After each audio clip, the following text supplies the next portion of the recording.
De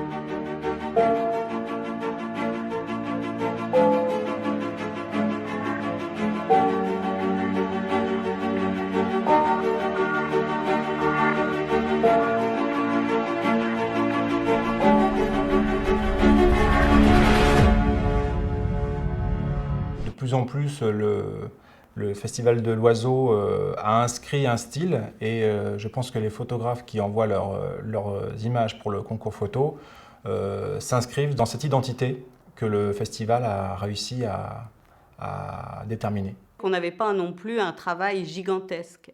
On avait, je crois, 1200 photos, si je me rappelle bien, je n'ai pas le chiffre exact en tête. Et finalement, ça s'est très bien passé. Comme c'était en plus divisé en catégories, nous avons eu un travail qui était finalement, je ne vais pas dire facile parce que c'était quand même long, ça demandait énormément de concentration et puis on a toujours peur de se tromper, quoi, de laisser passer une photo importante. Première étape à la maison, on a pu voir chaque membre du jury l'ensemble de toutes les images sur son propre PC à l'ordi, à la maison ou bien en projection.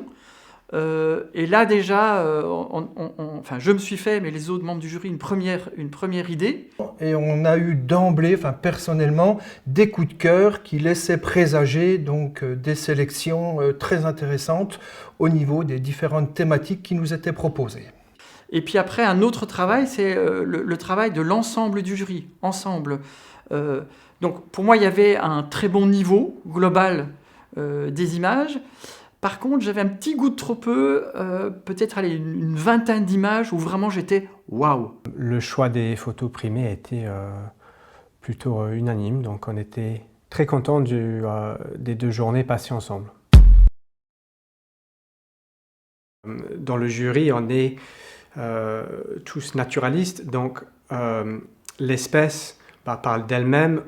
Dès qu'on a vu cette photo, voilà, il y avait un vrai effet waouh, d'une part pour l'espèce qui est montrée en image, donc le casse-noix moucheté qui est peu connu. Surtout que c'est une espèce qui est assez farouche, qui fait partie des corvidés, donc des espèces qui sont très intelligentes et très méfiantes vers l'homme.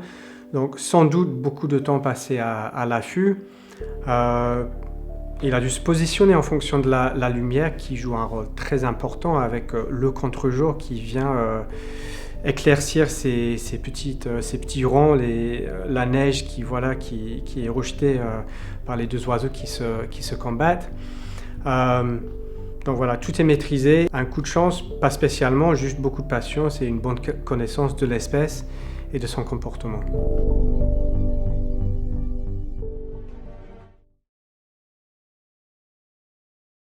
Alors qu'on est au Festival de l'Oiseau, on s'occupe de beaucoup d'ailes chez les oiseaux. Et là, le festival a voulu élargir à d'autres ailes, et là spécialement les insectes. Donc ici c'est un Caloptérix, donc c'est une espèce de libellule qui est prise mais complètement à contre-jour. Donc le photographe, la libellule, je ne sais pas si elle est posée sur une branche, j'ai l'impression, il l'a prise un petit peu par le haut pour avoir le reflet de l'eau. Et le soleil est totalement contre-jour, donc des énormes reflets de soleil très très durs. C'est un mode très technique avec du light painting.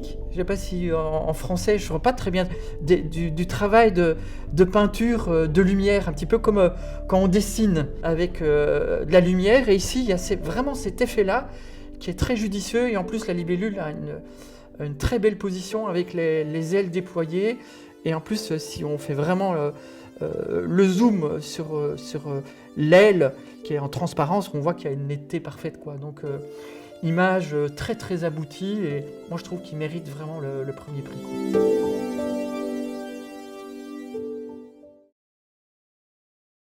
Beaucoup d'images pouvait présenter donc un caractère très direct à cette thématique. Sur certaines images, on pouvait chercher donc un lien qui permettait d'apparenter l'image à cette thématique.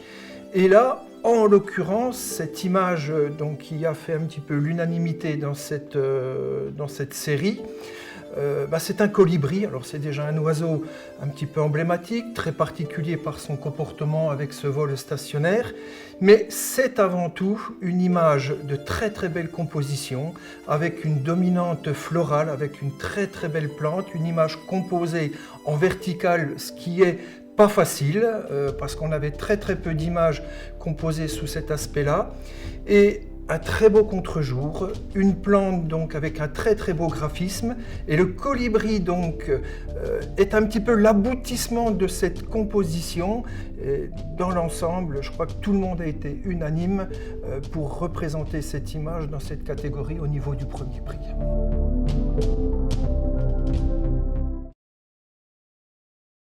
C'est une photo de marabout. On a une compagnie de marabouts dans une décharge à ciel ouvert, en Inde. Il y avait un côté esthétique, malgré tout, qui nous a saisis. Il y avait un rappel de couleurs, il y avait beaucoup de petites taches de couleurs dans cet amoncellement de détritus, qui venaient répondre un peu au coloris des oiseaux qui étaient répartis de manière assez homogène sur toute la surface. La photo est très bien composée en fait. Ce qui est à noter, c'est que les marabouts sont aussi une espèce en voie de disparition. Donc en fait, il y a deux problématiques sur une seule image qui n'apparaît pas forcément de prime abord, mais il y a deux aspects écologiques qui se répondent et qui se retrouvent dans une seule image. Donc ça nous semblait important de la mettre en avant et de la présenter et de décerner un prix spécial à cette image.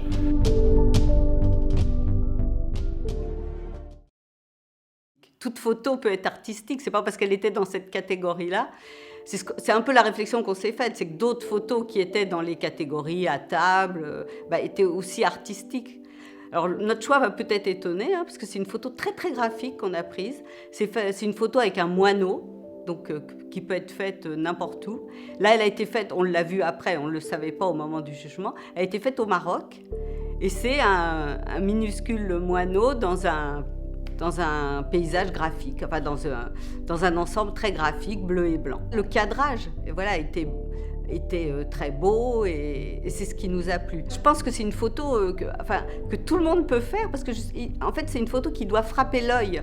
C'est-à-dire qu'on voit une composition et on se dit c'est ça, c'est ce moment-là qu'il faut prendre et c'est cette forme géométrique-là. Et c'est ce qui nous a frappé aussi dans cette image. Et aussi le fait que ça soit un oiseau courant.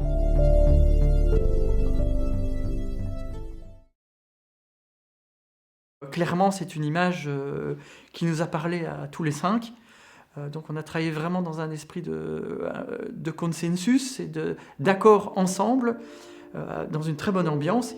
Et cette image, elle est très très bien construite. Il y a un fort contre-jour dans les sous-bois. L'oiseau qui est vraiment un point fort de l'image, en bas à droite, qui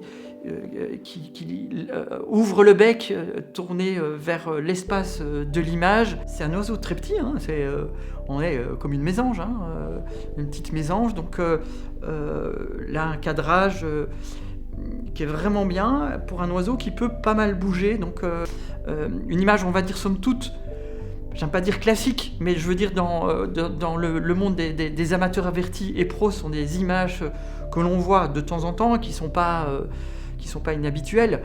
Et là, pour un jeune, d'avoir déjà une image bien construite, on a voulu encourager cette image-là, quoi.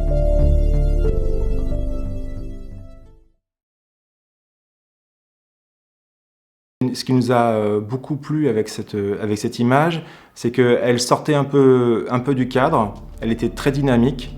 On est au-delà de la parade amoureuse ou de l'accouplement, on est dans une démonstration de force, entre guillemets virile. En fait, c'est un mâle grèbe huppé qui est en train de montrer en fait ses capacités sur l'eau. Enfin, il est en train de montrer sa puissance en fait. Le photographe a pris la photo à fleur d'eau, donc il a pris la photo depuis un affût flottant. Et donc, il s'est trouvé au bon endroit, au bon moment, et il a su accorder tous les éléments graphiques, esthétiques, pour réussir une photo qui méritait vraiment son statut de premier prix dans la catégorie.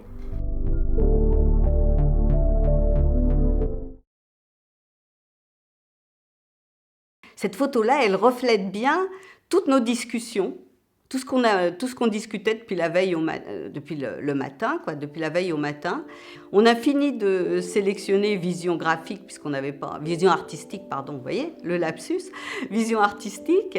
Et voilà, après on s'est dit, on revoit cette image. Et il nous a fallu 5 minutes pour décider le Grand Prix, parce qu'on ne sentait pas notre Grand Prix. Alors que là, avec ce faucon-là, on l'imaginait en train de descendre là, à plus de 300, enfin, je sais pas, 250, 300 km/h, j'ai plus le chiffre en tête. Le photographe qui était là, juste à ce moment-là, qui arrive à saisir ce faucon en train de descendre sur les étourneaux. En plus, en dessous, on a les chevreuils. On a cette ambiance un peu brumeuse, la neige qu'on sent là dans le fond et tout. Et vraiment, voilà. Je pense que le photographe est néerlandais, mais elle aurait pu être faite en France. Là, elle peut être faite en Picardie, en Normandie. Enfin, voilà. Et c'était une photo voilà, qui peut être proche de chacun d'entre nous. Et c'était aussi ça, sa force. Alors qu'on pensait peut-être avoir un problème pour décider ce Grand Prix, eh bien là, voilà, ça a été immédiat. Et on était tous, j'allais dire, ouais, soulagés un petit peu, voilà.